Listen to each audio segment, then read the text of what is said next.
And you were missing a front tooth and the two in the back. Correct. And so that's why that's like pretty critical. I wanted it to look right. I wanted it to stay. I wanted it to kind of be a one and done.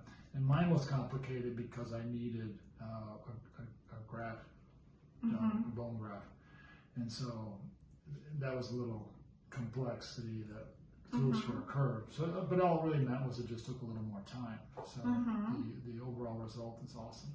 So we sent David to Dr. Esposito. He's a surgeon in Littleton, and he get a little block for him to have more bone in the front.